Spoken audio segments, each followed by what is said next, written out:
I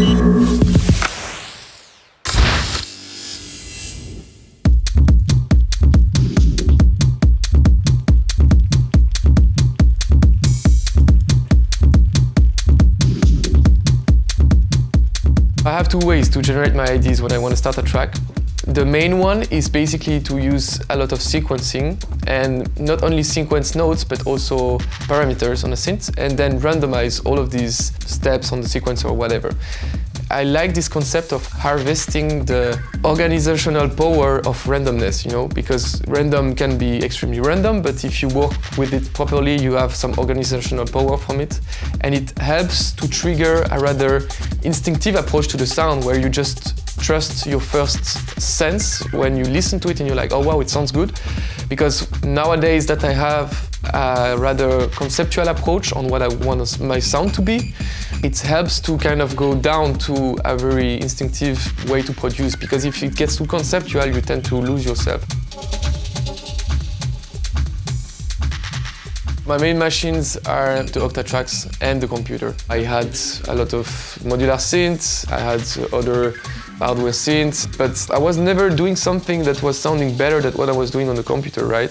In the end, I told myself, okay, I need to figure out what is my workflow on the computer and try to find a machine that can reproduce or enhance this workflow. And so far, the Octatrack is the one.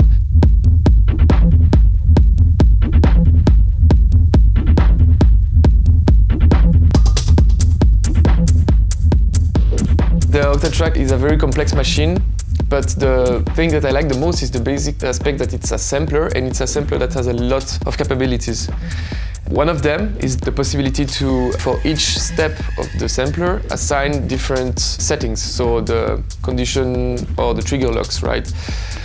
For the Octatrack, this allows me to go way faster than if I was on the computer. And the Octatrack is one of the only hardware where I can get better results and faster.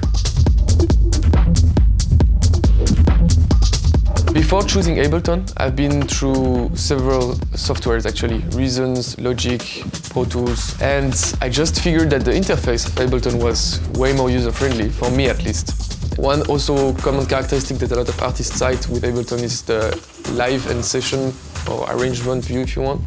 And I tend to produce on the live mode, which is pretty much the only thing that Ableton has to stand out.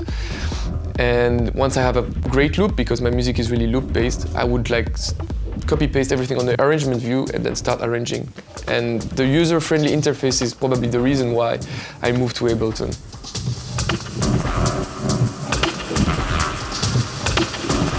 The way I produce is basically extremely sample-based. Even if I want to, let's say, use my own synth sound, I would record them and then reprocess them. So I guess it's extremely sound design music in the realm of sampling, right? If you assume that sampling is a form of sound design. And for this I use a lot of granular synthesis and a lot of granular effects on more common samplers. So one of those synths is the granulator from the Max for Life devices.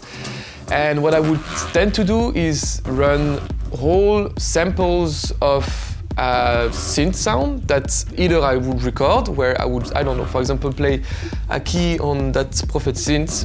I record, I modulate it over time. Really important to modulate it.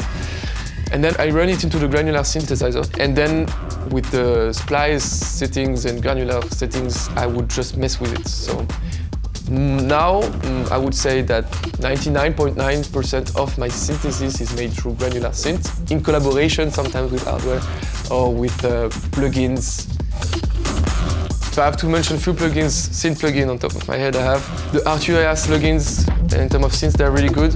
A few plugins from UE, so Diva, Basil, and of course I like a few synths from Native Instruments. Their Reactor collection is nice. But again, it comes secondary in my production process, yeah.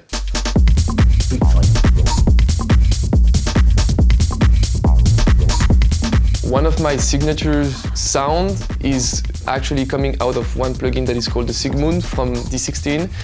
I love this plugin because it has some capabilities that I've never found anywhere else, such as being able to have free routing of 4 different delays on which you can have different LFOs, distortion settings, and not only this allows you to give interesting texture, but it allows you to literally recreate patterns on top of the pattern that you are sending, or like rearrange pattern with the delays. And if you implement in the equation filter, LFO, and overdrive, and a nice tape saturation sound, then you have an amazing sounding synth. I mean, in my opinion, obviously.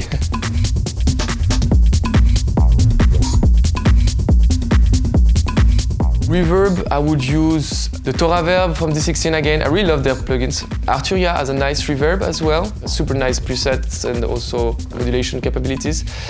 The Valhalla reverb, I think, is amazing. And otherwise, for other sound processing, I use quite a few effects from Ableton. Actually, one of them that is, I think, very underestimated is the amp from Ableton. If you use the setting in well, I think you can get extremely interesting sound design.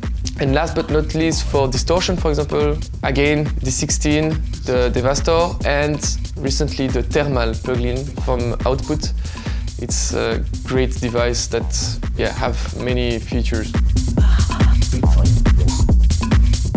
I started implementing AI in my sequencing aspect of the sound because I found fascinating that with techno we have both very primitive sounding results where it's really drum-driven, loopy, and tend to trigger a very primitive aspect of our human conditions. But at the same time, it's exploring technology to a very extreme extent, right?